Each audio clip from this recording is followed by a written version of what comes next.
बहत गंगा बहत निर्मल बद्रीनाथ विश्वम्भरम् श्री बद्रीनाथ विश्वम्भरम्।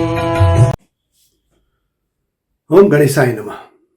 धर्म बुक में आपका स्वागत है और मैं हूं जर्नलिस्ट डॉक्टर हरीशचंद्र लखेड़। अक्सर आप लोगों के मन में एक जिज्ञासा अवश्य आती होगी कि सनातनी लोग यानी हिंदू लोग एक से ज्यादा देवताओं को क्यों पूजते हैं, आखिर मूर्तियों को क्यों पूजते हैं, जबकि दूसरे धर्मों में एक ईश्वरवाद है। आज अपने शब्दों में इसी की व्याख्या आपके सामने करूंगा, लेकिन जब तक मैं आगे बढ़ूं आपसे अनुरोध है कि धर्म बुक को सब्सक्राइब अवश्य कर दीजिए। और मेरे दो और चैनल है, हिमालय लोग, हिमालय सभ्यता पर, और एक न्यूज चैनल, उनको भी देखिएगा।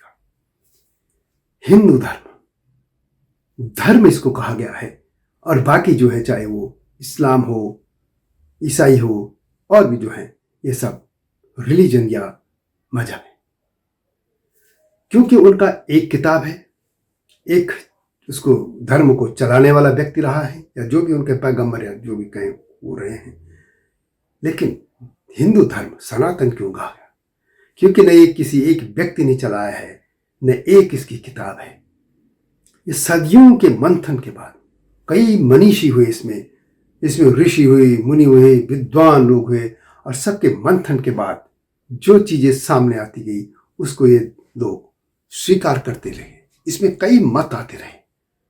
इसमें हिंदू धर्म की बात करूं तो वैष्णव धारा भी रही, शैव धारा भी रही है अभी भी, और देवी की धारा भी रही, शाक्त धारा भी। मजहब इसलिए नहीं कहा गया इसको, या रिलीजन, क्योंकि जैसे मैंने कहा यहां एक किताब या एक व्यक्ति का ही चला है नहीं। इसमें जितने भी लोगों ने कहा, चाहे वेद कहे, पुराण कहे, उपनिषद कहे, गीता महाभारत से निकली या रामायण और भी चीजें, ये सब धर्म ग्रंथों में ही और के तौर पे माने जाते हैं। और इसका एक ही सार है कि मनुष्य एक अच्छा जीवन जिए भी और जीने भी ली। उसके अंदर करुणा हो, दया हो, इस तरह के भाव हो। और धर्म की परिभाषा में उसमें वैसे मैं अलग लाऊंगा वीडियो, लेकिन हमारा धर्म ये नहीं कहता कि इतने वक्त पूजा करो, ये करो। हिंदू में आप पूजा कीजिए, हिंदू है, न कीजिए, हिंदू है। मूर्ति पूजिए, हिंदू है, न पूजिए, हिंदू है। खंडन कीजिए, हिंदू है। वेद मानिए, हिंदू है, न मानिए, हिंदू है। इतना विराट स्वरूप, विराट हृदय दे दिया गया। और उसका कॉन्सेप्ट क्या था कि आपने नदियां देखी होंगी, और नदियां जब निकलती हैं तो अंततः वो समुद्र में सब मिल जाती हैं। तो यही रहा कि सारी धाराएं जो निकलती हैं वो ईश्वर में ही जाएंगी। तो जैसे मैंने पहले यही कहा कि हम ज्यादा देवताएं क्यों पूजते हैं, देवी देवता। एक लाइन में कहें कि सनातन धर्म एक ही बात कहता है, वो एक ईश्वर भी नहीं कहता। वो कहता है कि अहम ब्रह्मास्मि, मैं ही ईश्वर हूं। वो इसलिए कहता है कि मैं ईश्वर का अंश हूं, और ईश्वर से मैं आया हूं, तो उसमें और मुझ में भेद नहीं है। और मेरा अंतिम लक्ष्य, जिसको मोक्ष कहेंगे, मेरा लक्ष्य यही है कि मैं फिर उसी धर्म में, उसी जो जीवात्मा है हमारी, वो परमात्मा में विलीन हो जाए। उसका मैं हिस्सा हूं, तो मैं उससे अलग कैसे हो सकता हूं? और इसीलिए जब अवतारवाद की बात आई थी, अवतार जैसे हमारे कई 10 अवतार माने जाते हैं, कई 24 भी हैं, लेकिन जो भगवान के 52 अवतार हों, चाहे राम, कृष्ण, ये सब जो भी अवतार माने जाते हैं, ये क्या था कि उस परमात्मा समय के जीवन एक वो अंश, वो जो सुपर ही रहा, जिसको ये कह सकते हैं कि उन्होंने धर्म के कल्याण के लिए जन्म लिया। और धर्म का मतलब नहीं कि वो कोई पूजा पाठ कर रहे थे, नहीं। हमारे धर्म में ये है कि अपने अंदर की सारी विकृतियां बाहर निकालो, शुद्ध जीवन जियो, माता पिता की सेवा को, परिवार की आप रक्षा करें, समाज के लिए आप कुछ करें। अपने अंदर जितनी भी विकृतियां हैं उनको बाहर कीजिए, जियो और जीने दे का कॉन्सेप्ट करें। पशु पक्षी प्राणी जो भी हैं उनको जीने दें, ये कॉन्सेप्ट इसका धर्म का है। धर्म में कई जगह 10, कई 16, कई इस तरह के उनसे पॉइंट्स हैं कि ये होने चाहिए, लेकिन उसमें यही है, उसमें कहीं भी ये नहीं कि तुम इस तरह की पूजा करो, ये करो, वो करो। और अब बात करते हैं कि ज्यादा देवी देवता है क्यों। वो इसलिए हुआ कि यहाँ कई धाराएं मिलती चली गई और इन्होंने पुरानी किसी सभ्यता को नष्ट नहीं किया। उन लोगों ने जो ताकतवर होते गए थे उन्होंने सभी धाराओं को अपने समाहित किया। इसीलिए आप देखते होंगे कि ये पहला ऐसा देश है विश्व का जहां हर विश्व के धर्म, हर धर्म यहाँ पाया जाता है। चाहे यहाँ यहूदी आए उनको भी शरण मिली, यहाँ पारसी आए उनको भी शरण मिली और वो फले फूले भी। चाहे यहाँ आक्रांता भी आए यहाँ से अरब आक्रांताओं के, तो उनके वंशज भी यहाँ फले फूले। तो इस पूरी सनातन सभ्यता में ईश्वर एक है लेकिन उसके रूप कई हैं।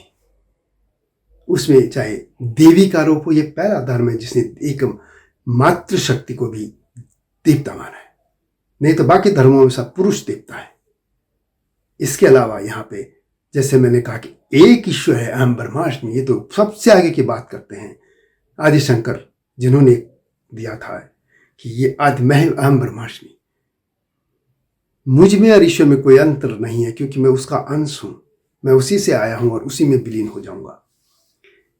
उसी के ये अंश जो अलग अलग हम मानते हैं, चाहे देवी के कई रूप हों, चाहे भगवान विष्णु के कई उनके रूप निकले, भगवान शिव के भैरव और कई रूप हैं, ये सब अंततः उसी ब्रह्म एक का हिस्सा है।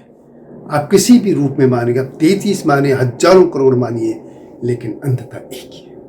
आप किसी भी लाइन पे आप पूछिए, 3 आपको धाराएं मुख्य तौर पर मिलेगी। आप किसी भी देवी को पूजिए, लेकिन देवी तो एक ही है ना। आप वैष्णव धारा के देवी देवताओं कुछ भी पूजिए, लेकिन आप अंततः एक ही हैं, विष्णु भगवान का रूप।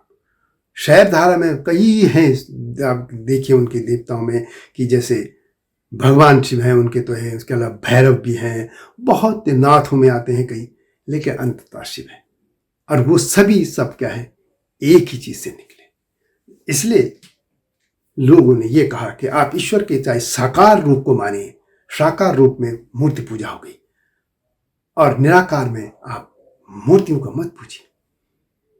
लेकिन सवाल तब आता है कि जब लोग अपनी ही धारा को आगे बढ़ाने की बात कर लेते हैं कि हम ही सही हैं।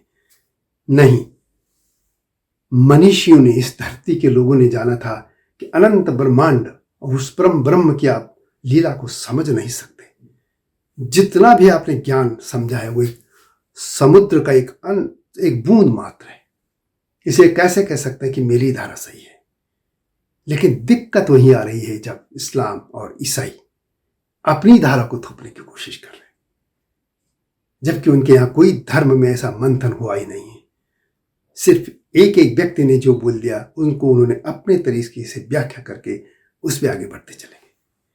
लेकिन यहां तो ऋषि मुनि कितने यहां मनीषी हुए जिनके मंथन से धर्म की व्याख्या होती रही, संवाद होते रहे, और उसके बाद ये धर्म है। और इसके अलावा था कि जैसे पानी बहता रहता है, वो अपनी जो भी गंदगी उसमें आती है वो उस किनारे के फेंकती चली जाती है। एक नियम है प्रकृति का पानी का।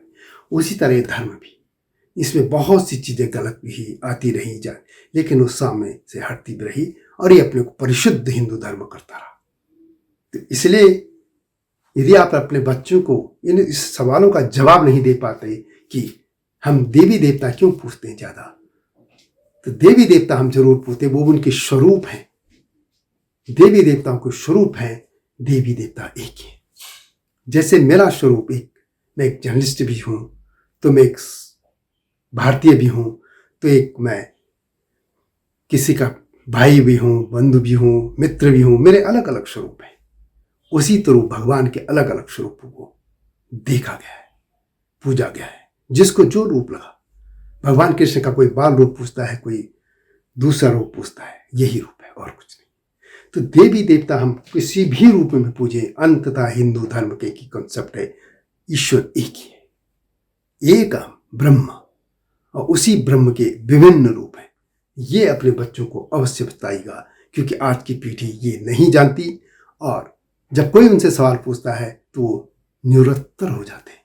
तो निरुत्तर होने से बजाय उनको उत्तरवान बनवाई कि वो उत्तर दे सकें। इसी तरह की बातों के साथ आपके सामने आता रहूंगा। तब तक राम राम।